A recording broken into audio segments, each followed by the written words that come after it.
So first things first, again, thank you. Your R&D, your requirements, your feedback really drives the product. And for those of you who are new to the EventSpark platform, or you're looking to invest in the platform, I'm sure you'll hear from all of our clients that we genuinely do listen to our clients' feedback, and we genuinely do implement that into our product. So a lot of the things that you have all been asking for over the last couple of months, we have tried to include in this release. If we haven't yet included it in the release, you should see it in our up-and-coming features for our release due in September. That being said, as you may know, we can't build everything. So if you do have things that are quite unique or quite specific, we are always open to additional conversations. Schedule some time with your account manager, your success manager, or the support team, and they'll gladly assist you from there. A lot of the functionality that we've discussed has been on the backlog for some time. What we will be doing is we will be taking you through those up and coming features. A lot of the features are aesthetic, so they've got a lot to do with the look and feel of the application. We moved over to Booking Wizard about 2 releases ago. And for those of you who have adopted Booking Wizard, we've had some amazing feedback. And we are going to continuously drive that feedback on the application. But you just have to bear with us with that new functionality that is coming out. My last point today before we get into that demo is just to do a quick introduction into the main members of the team. So that would be Jacqueline Kapp, who is responsible for product. She will be taking you through a lot of our monthly webinars that we are setting up going forward. And that's just to keep you in the loop of all of the new capability that is coming out. As well as from the support side, I'd just like to, if you don't know the support team run really well. The individual who runs that support team, his name is Michael Bernardes. If you are looking to contact our support team, it is support@sparksmith.com. If you want to reach out to Michael directly, the best way to do it is through the support team. He will then hand it over to his technical team, and they'll be able to assist from there. So we have had a few questions like, hey, can we reach out to Mike directly?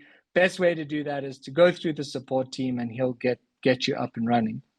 So first things first, in today's session, we have made some updates to our calendar view. And this was quite important for us, as we have been transitioning quite a bit to the Lightning experience. And we sort of deprecated quite a bit of our older classic capabilities. One of the first things a lot of our clients have been asking for is just on hover of these different events. They wanted to have an idea on whether those events were free, those events were paid for, those events had ticket capability in a single view. And we listened to you, and we brought that out in our sub-release, which was our 3.8 sub-release. But I noticed a couple of you have been asking for that quite frequently. So once you've enabled this capability, you'll notice that as I hover over these different events on my calendar, if it's a paid-for event with one price, it will show that price. If it has multiple prices, you'll see it says the pricing starts from, so from $10, and it will also show you how many tickets are available. So for those clients that are doing ticketed events, I know that this was quite important for you. Another functionality we have included in our product is you can now include GIFs. So you could include GIFs in your landing page. We have also included GIFs in our up-and-coming calendar, which is really cool. So you'll see for our EventSpark Golf Day, we've got, I wish that was me with that golf swing, but unfortunately not. We've got our professional golfer putting a nice shot in there, and you'll notice that you can embed that in the up-and-coming view. I'm sure the first thing you might ask is, Kyle, we have a couple of views in our organization.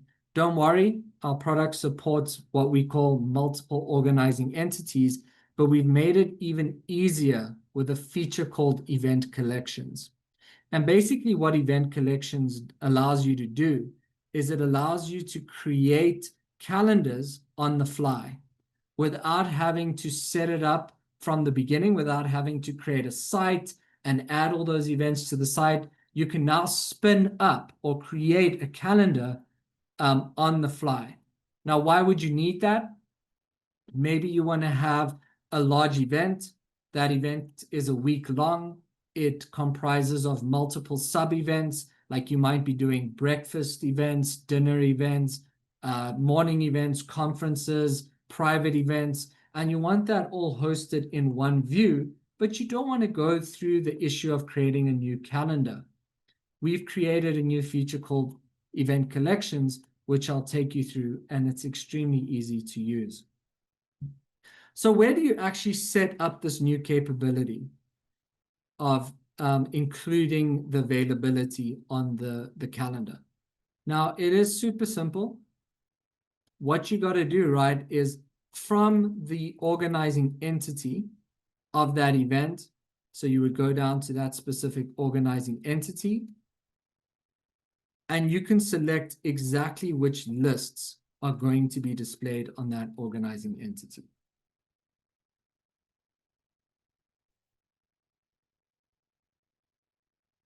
Right. So you'll notice that I have total number of available tickets. I have showed the entry level ticket price, as well as the ability to show sold out. And that's all based on a multi-select pick list now. So it's super easy for you as the event manager to decide what you want to show, if anything. You can set it back to the default and not have to worry about that, or you can include those, and those will be included. You can also show the number of available tickets. So for your different events, you know, we have some sports clubs that use our tool. They sell 80,000 tickets in a go, right? For them, they don't want to show when there's 10 left. They want to show when there's 1,000 left. We have smaller events where you just want to show when it hits 5. Maybe your event is only for 20 people. And when it hits, 5, you want to show that to the person doing the booking. So simply by changing just these two fields in the back end of Salesforce, it's going to drive that front end behavior. Another feature that we have added was, you'll notice previously in our system, you would have to color code your calendar entries yourself. So you would have a text field and you would just add the colors in that text field. What we've done for you to make your lives a bit easier is we've allowed that color coding system on the right-hand panel here. So you can choose what type of event this is. You can choose what color, and it will map that. And it will then map that back to your landing page. Again, this is all feedback that comes from our clients. So thank you for you guys who actually mentioned that to us. We then also have the same view in the panel. So the panel now supports whether events are free, they sold out, there's tickets remaining, or there's pricing. And the panel also supports the GIFs embedded into that panel. So that's obviously a feature that we've been wanting for quite some time now. Okay, so going back to the front end, the capability that allows us to actually create those calendars on the fly, you can now do it yourself. So what you got to do is you can search either from the EventSpark setup, or you can search for collections, event collections. And I know that this feature has been around for 2 releases, but Michael Bernardes from the support team asked me to bring it up with you because a couple of clients have asked about it. So how a collection works is there's no need for you to create a whole new calendar and a whole new organizing entity, which is something his team helped with. If you're unaware, his team can help you. What this allows you to do is you can create the calendar, but you can link it to a previous entity. So you don't have to create a new site. You simply just link it to an existing entity. In this case, Gala Dinners is our collection. We link it to an existing entity. You'll notice that we've got a bunch of events that are actually linked to that. And then all you do is you click on this link and it will automatically generate you a new calendar. So isn't that awesome? You can now generate calendars on the fly with events that you've linked to that without having to create additional entities. And I can see a couple of people pinging me. They're pretty excited about that. So that's a feature that I really wanted to take a little bit of time to show to you. Right, so now we're going to actually spend a bit of time on the front end of the application. And I think a lot of you who have been using the product and that are new to the product, we spend quite a bit of time explaining that capability of Booking Wizard. So Booking Wizard is the new interface that we've brought into the product. And the reason we did it was it deals with large-scale ticketing a bit better. So absolutely, for those of you who are just using basic registration, that's amazing. But for individuals who are selling, tickets to dinners, golf days, tickets that are including multiple staff, maybe if you're corporate, the older version, it's not repeatable. So this new Booking Wizard allows that capability. And we've been extending it every release. One of the new capabilities is the ability to translate Booking Wizard. And I'm sure you're all smiling about that. What that allows you to do is, when I open up this page, you have the ability to relabel your different tabs. You have the ability to create new tabs. You have the ability to change your logos. Everything on this page was customizable. The one thing on the page that wasn't customizable was these components over here. So for those individuals who were not interested in tickets, they were asking the team, hey guys, could we change that to select your booking or assign your bookings? Now, with our new capability, I'm going to refresh this and I'll show you kind of what that looks like. You can actually relabel these to whatever you want them to be. So you could say, your booking, your tickets, assign the booked tickets, complete your booking. You can have that distinction. So I think that's the first thing that was super important for us. The second thing that was important for us in Booking Wizard was to bring the relational capability into that. And I'm going to show you how cool this is now. I am going to basically register for this event.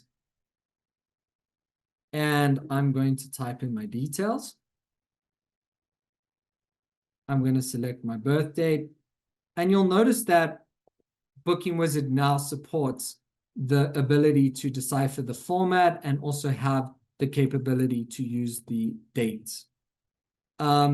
This is for a fictitious university on what they are looking for on their thing. So you can say, completing your internship, where were you completing it? I was doing it at Sparksmiths. Do I require any travel? Now you can have those dependent fields, which we displayed in our last demo, which is something that a lot of you have already started implementing and you're enjoying. So we'll say, yes, we need some travel. Do we require meals? Yes.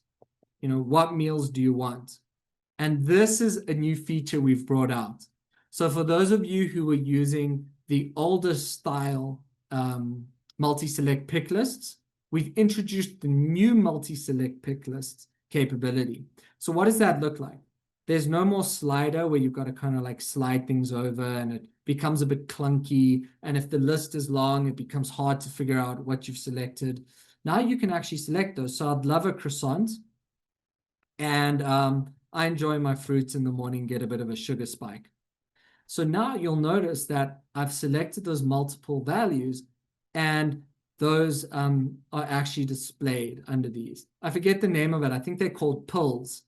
One of the team made me laugh. They said, I've added some peanuts to the event for you. And I thought that was quite funny. But it doesn't only allow you to add in bulk, but it also allows you to remove the values a bit easier, especially if you're using a mobile device like a cell phone or your mobile. It just makes this whole experience easier for the user. So that's one of the things that is new to this feature. Now, another feature that we are super excited about is the ability for you to now reference lookups in a form. Now, that's a game changer because a lot of you have pick list values that have hundreds of results. You got a pick list value like select where you studied, right? And there's 1,000 universities or colleges on that pick list. For you to have to scroll through that, it's not a good user experience. So thank you for one of our clients who put in a lot of effort with us, time, effort, money to get this functionality to where it is now. We really thank you for that. But what this allows you to do now is you can search. So you can actually search for related records in the back end of the system. You can then select those. And what that allows you to do is, especially if you've got those massive amounts of lists, you can actually now search for like keywords in those lists, which is super cool. Now, what does that look like on the back end? For those of you who may not be as technical in Salesforce, is instead of having like a pick list value on your form, like I'm just going to show you just a random one here. Instead of having these pick list values, you can actually create an object. So we called ours universities. This is our object, and we can have a whole bunch of records stored in that object. And you can now share those records with your event form. So isn't that a super, super cool feature? We also now support percentage fields on Booking Wizard, and we have adopted the standard Salesforce currency field. So with the standard currency field, you can include all the decimals you require. You can also do shorthand. So you can type in like, 10,000, 10 million, 10 trillion, 100, 200, 10,000. And that just gives you that capability to automatically reference that in the form. So this is going to look a lot more like that sort of lightning capability that's sitting inside of the Salesforce form. Next thing we've included is the ability to show the amount of tickets remaining when selecting the tickets. So previously you would have the ability to select what was available, and then when it hit the limit, it would tell you that there were no more tickets available. Now you can actually see that in real time, how many tickets are available. So I'm going to grab a ticket for one. Remember, team, you can rename this now. So you can change this to whatever you want. If you do not like that terminology, if you want to change it to a different language, maybe you want to change it to Spanish, you can do that, not a problem. I'm actually going to assign this ticket to me. You'll notice it repulls in that form, super simple. And I'm going to complete that checkout process. Now, before I complete the checkout process, one of the features that a lot of the team was asking about was, hey guys, we register for an event.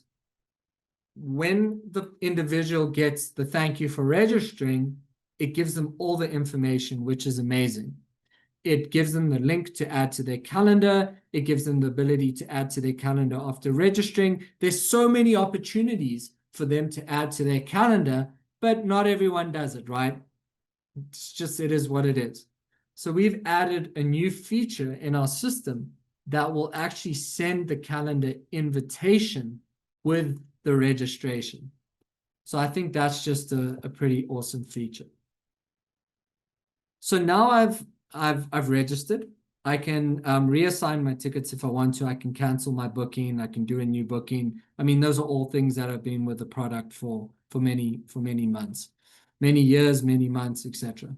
What is new is if I go back to the events and function and I click on our 3.10 release, you'll now notice that there are some new communications. So remember, for those of you who are new to the product, our tool has its own communications engine. So we do connect with Marketing Cloud, We do connect with Marketing Cloud engagements, and as a matter of fact, with a lot of other marketing automation tools. But you can actually do your marketing automation, or at least your event communication automation, directly out of EventSpark. You don't actually have to purchase additional tools or connect to additional tools. It's completely up to you. So one of the new things we've actually added is we have different confirmations. So you have, for instance, your booking confirmation, your RSVP confirmation. There's a couple of things that you do have. When I click new, and I'm actually going to show you this sort of from scratch because I want to show you how easy it is you could like create a new booking. So you could say like Cal invite, right? You would then choose which event. So you want it as a part of 3.10. This is going to be like the 15th rule that's displayed. Then you choose your template. Now, you got a whole bunch of templates that are baked into the product. The cool thing with EventSpark is that we do support classic email templates, and we do also support Lightning email templates. But we have packaged templates as well. So what are packaged templates? Packaged templates are the ones that come with the product. So we don't expect you to have to build like an add to calendar template or event bookings. Those are all things that are pre-built. You can then edit those if you want to. You can copy them if you want to, or you can build Lightning email templates. So this one is actually called Add to Calendar. Now, the trick is with Add to Calendar is you cannot send a ticket or a certificate with it. If you want to send a ticket, you would just use the traditional thank you for registering email template. And you would also include an Add to Calendar email template. So you would have both. So the first one would be the beautifully branded email template with a ticket and all that cool stuff. The second email that gets sent is the one that includes the code to add it as a calendar invite. Again, if you're using certificates, generally certificates are always sent after the event, so you wouldn't add that. So you would say calendar entry, and then you would choose, right? Like, what do you want to add it to? So you leave it as delegate. You would say on registration completed, and you would leave it at email. And it's literally that simple. You would then save that. And that rule is now going to be linked to your event.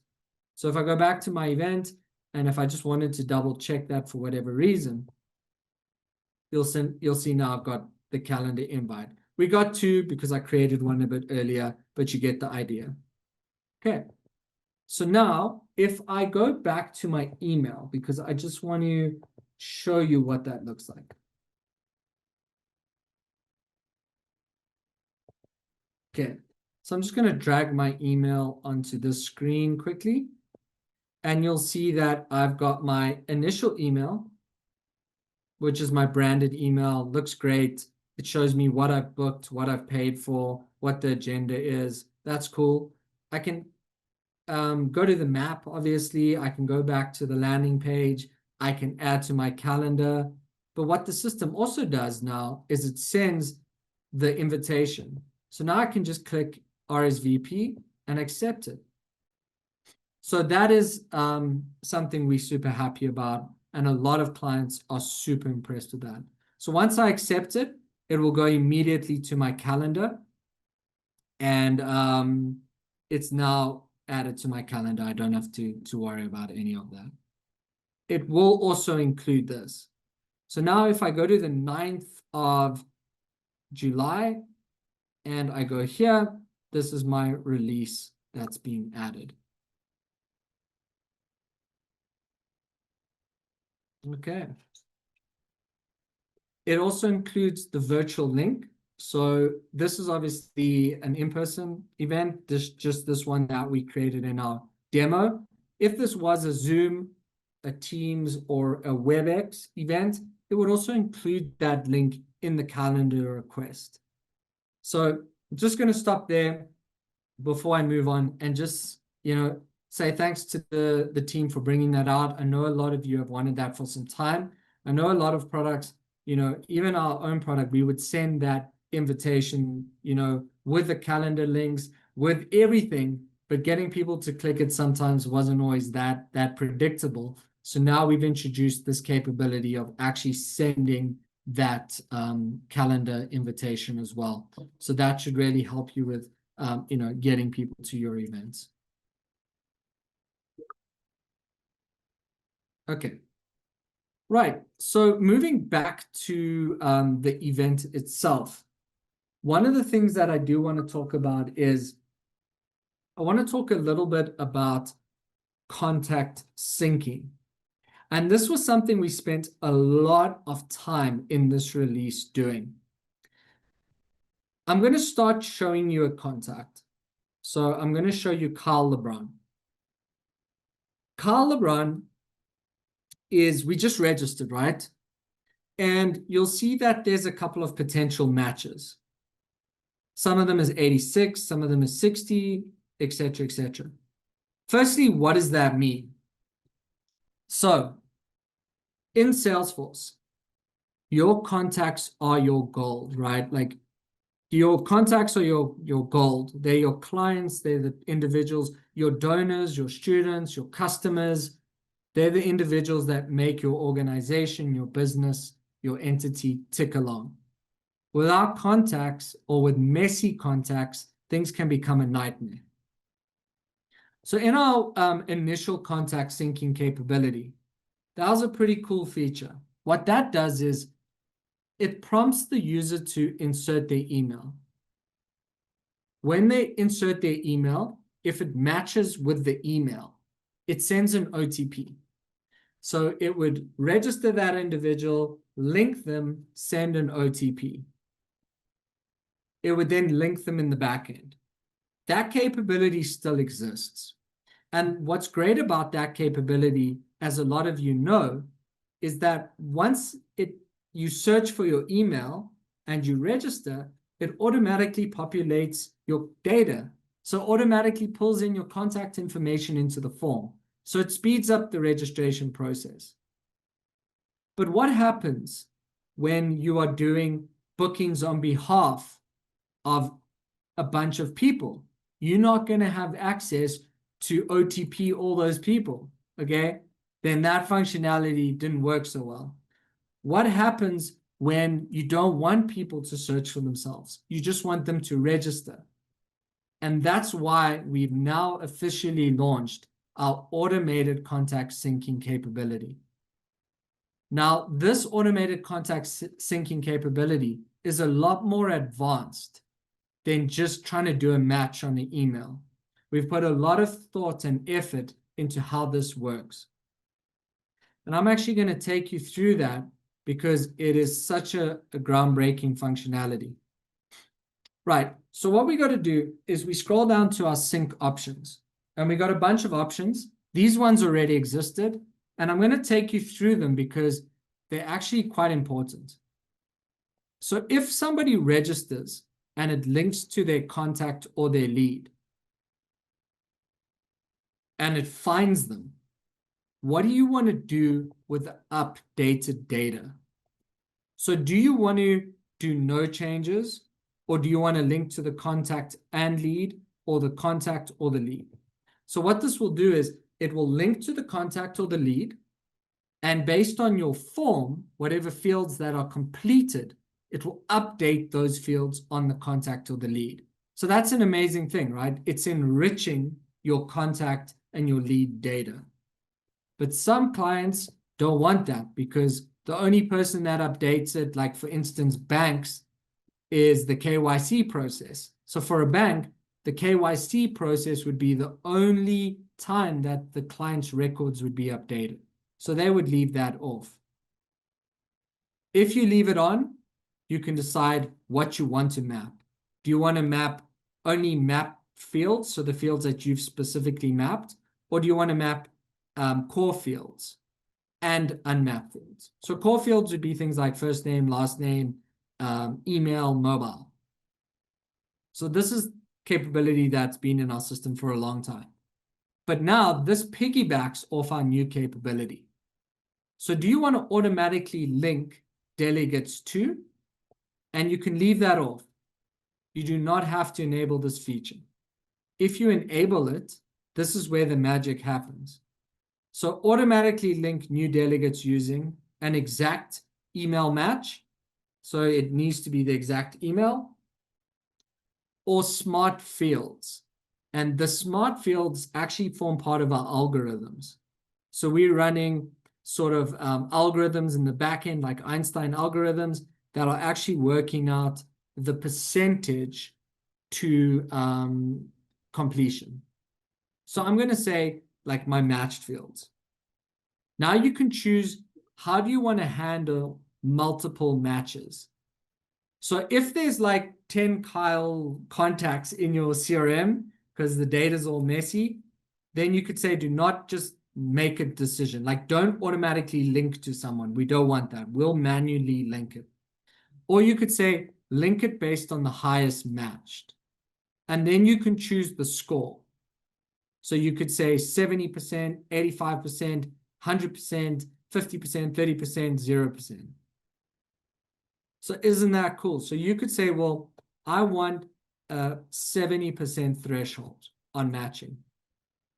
And the cool thing is that we use a bunch of different like correlating metrics. So the correlation is things like sounds, exact matches, string matches, and then we can start matching them. So we're going to leave this one at 70%. Okay. So we're going to just save that. Okay. So now what happens in the back end is if we go back to Kyle, you will see that this is still showing 86%, 60%. If I click on this, I can manually link. If none of these are the right Kyle, I can create from scratch. Now, how this linking works, I just want to make this like very clear to the team and so to everyone on the call, is that it's not it doesn't happen immediately. So if you go to your contacts and you see it hasn't linked, do not worry about that. It basically runs on a job. So the reason it runs on a job is because it needs to do some calculations, it needs to do some matching, and once it's completed that job, will it do the actual linking. It's also to save your Salesforce processing time. Because imagine you have 10,000 people register for an event. That's going to be a lot of processing load on your Salesforce environment. We want to make sure that we offset that load. So managing things called batch jobs allows us to do that. So this batch job will run automatically, but I'm just going to force the batch job to run. When I force the batch job to run, it has to basically run twice. So the first time it runs, it automatically links the contact, okay? And that's amazing, right? So it's automatically linked that contact based on that rule. So the rule was anything above 75%, and it found Kyle, who was 85%. So it linked to that contact. Now, if it wants to update fields, it will update the fields on the next run. Cool. So for those of you who haven't seen this view, now I can go to my contact in Salesforce. What an amazing view. For my contact, I can see all the events that that individual has registered for, all the events that they've attended, the ones that they might be a pending payment, the ones they haven't joined. And I can also view that actually in a report chart. The other thing I'm able to view is I'm able to view any comms that have gone out to that specific person.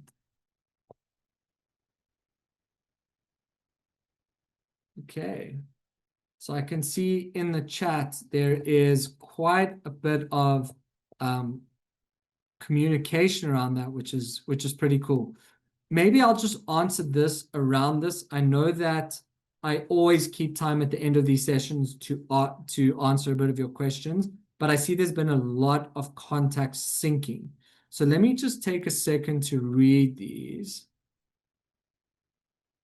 Okay, so great feature. Next one is, What if the delegates use different emails? Does it search by other fields? So yeah, Valencia, it does search by different fields, and that's all part of our algorithm. That's why you can choose. You can choose right now email, and you can choose core fields. Core fields is going to be the person's name. It's going to be the person's mobile number. It's their email address. I stand corrected. It could also be the company. Remember, this is the first version of this feature, and the team are going to start to look at introducing custom fields to this feature in the future, where you could add your own features, like maybe an ID number or a client number or a student number, and we could use those.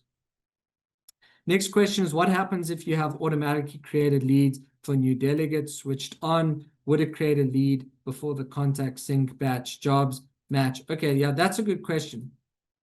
So you still need to make sure that on the event, you have enabled whether you want to allow duplicates. So the contact sync and the lead sync jobs, they should run at the same time. Contact will run first, then lead will run.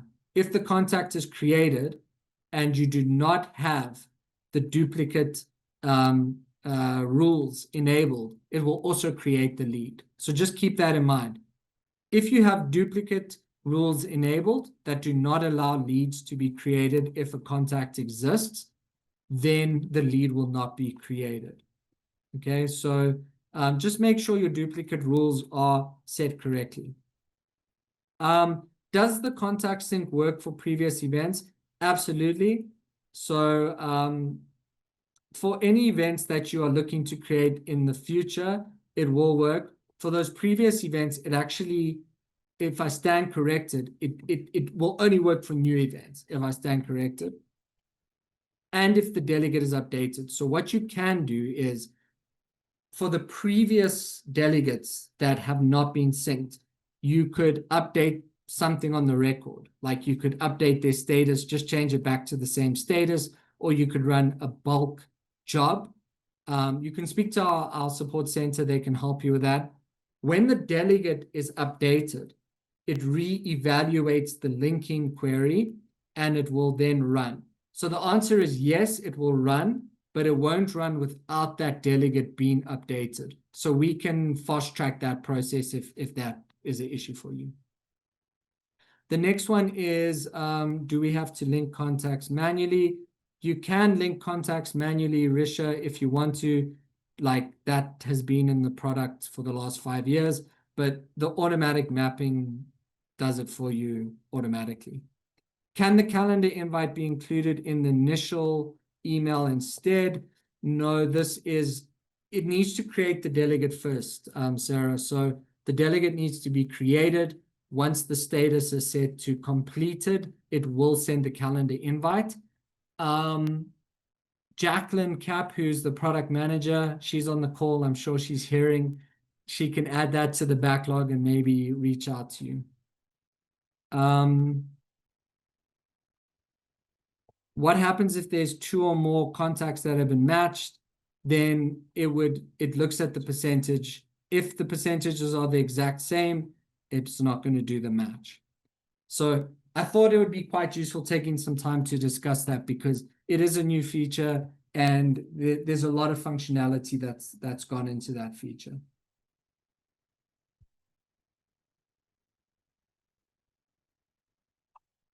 Okay.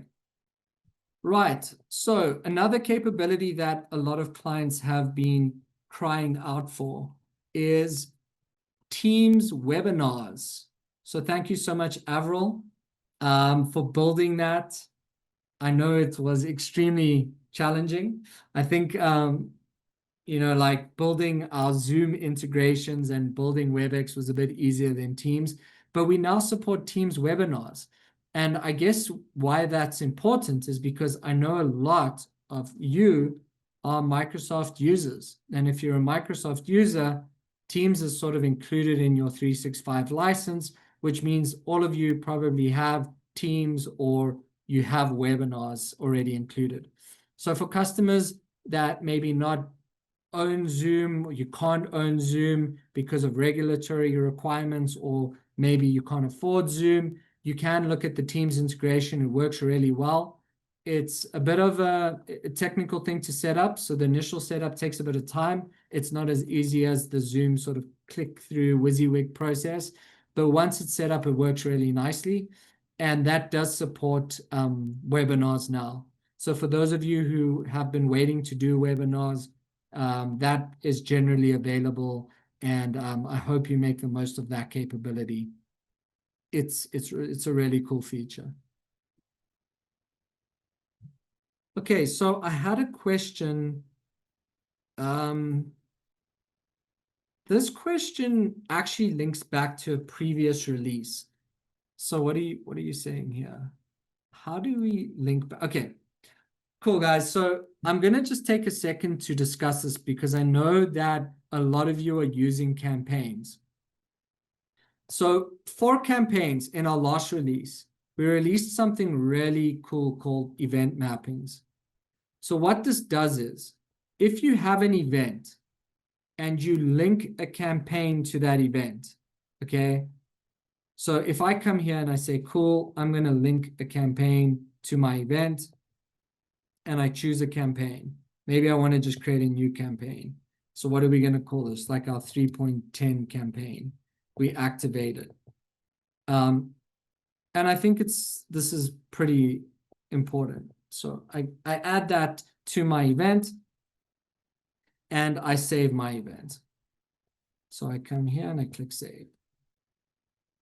So your question is, Carl, we know that we can automatically link campaigns, or we can manually add from campaigns, but campaign member status syncing, we're not sure about. And that was one of our features in our last release. So let me just quickly refresh this page, because I've just added the campaign. If I click more and I click mappings, this is the feature that you're looking for. So you can now map your campaign member statuses. So when somebody registers on our system, so for instance, they are registration completed, whatever values you have on your campaign, you can sync that back to the event. So thank you for bringing that up. I do know that it's quite new and not everyone understands it. Even though it's not a 3.10 functionality, we do support the ability for you to sync campaigns. Now, why would you want to do that? You would want to do that because your campaign, you might be running Marketing Cloud, and you might be doing that automated emailing from Marketing Cloud, and that's why that is an important capability. Okay, interesting question. Kyle, how do I add a Teams event? Okay, well, team, that is super easy. So if you go to venues now and you create a new venue, you would choose virtual, and you would give it a name. So you would call it like Teams as an example. And then you would just choose the virtual type. And you would either choose meeting or webinar, depending on whatever you're going to run. And then you would just basically link that to your connection. And the connection is essentially the API. So this is where you would select that provider. So whether it was Microsoft Teams, whether it was WebEx, and whether it was Zoom. That's literally how easy it is. So we integrate with Teams now. You create that platform. And then on your venue, you just select your Teams webinar here, and you're good to go. So I do encourage all of you who have been asking for Teams for a while, genuinely use that capability. Thank you, Avril. I know a lot of hard work went into that.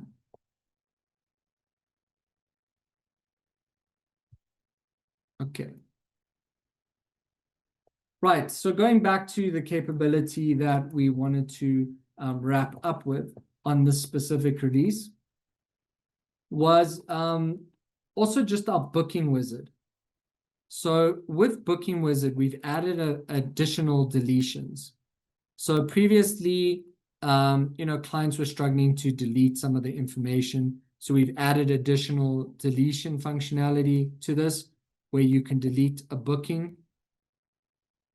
So when you delete a booking, it will tell you that this booking is comprised of one item. It could have one delegate. It could have 20 delegates. and it will also ask you about pending financial transactions.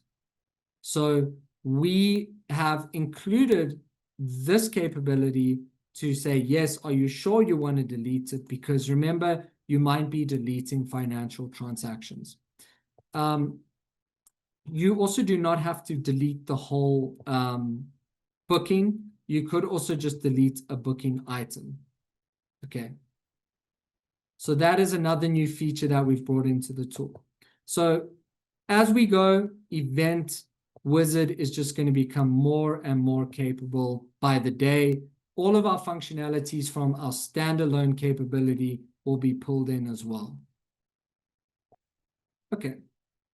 So last thing, in our previous demo that we gave a month or two ago, clients were asking us, we really like the new view, but how do we determine what those actually look like? So we decided to update that capability. So in our system, if you go to the microsite, which is the landing page, on the microsite, you can determine what those logos are going to look like. So you can change exactly what those are going to look like, whether you want them to be squiggles, squares, etc., etc. But why I wanted to actually go to this was I wanted to show you that we are now including Google Tag Manager. So on our event pages, I know we've always supported Google Analytics codes. We've always given you the ability to exclude your event from search engines. So how that works is there's a crawler tag in the top of the event. If you're having a private event and you don't want people or like search engines to index that page, you can enable this feature. It will make sure that the search engines are not indexing it, so people can't find it on those channels. But most importantly, now you can embed Google Tag Manager not only in your microsite templates, but you can actually also include them in your organizing entities. So if I go back to my event page, you'll actually be able to see on the organizing entity, I can also include Tag Manager now.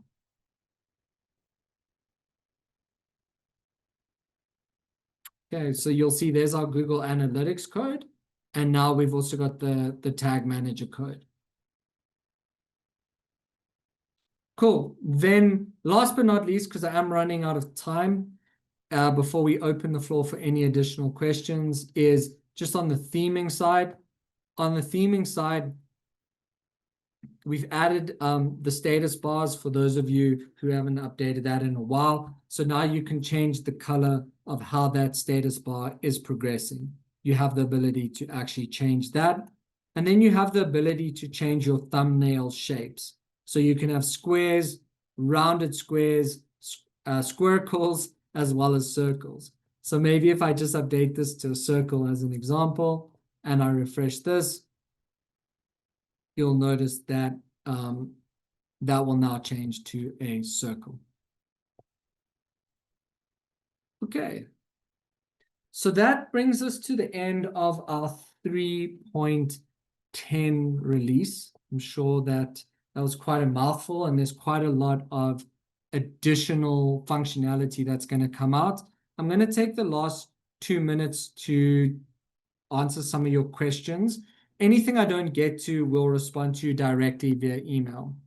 So Sarah's asking, will you be able to run through individual check-in mode enhancements? Yes. So one of the big things we've done, Sarah, is our check-in now uses the same form, the same custom form support as registration. So if you look at the registration form, this ability to have sort of the declarative dependent fields, the multi-select fields, everything you see here has now been ported over to check-in. So for check-in, you can have a lot more advanced capability than previously, where it was just a vertical form. And we've also fixed up the spacing issues. when you had multi-select. So that is a big capability, and I'm sure you'll be quite happy about that. Okay. Right. So that does bring us to the end of our webinar today. For those of you who have additional questions, please feel free to message us. Our next release will be due in September, but we do have our monthly update webinars, and Noel will also be running weekly training sessions, public training. So feel free to reach out to us at any time to get that booked. Thank you so much for your time. Thank you so much for your support. And we look forward to be dealing with you a lot more in the future. Thanks, everybody. Goodbye.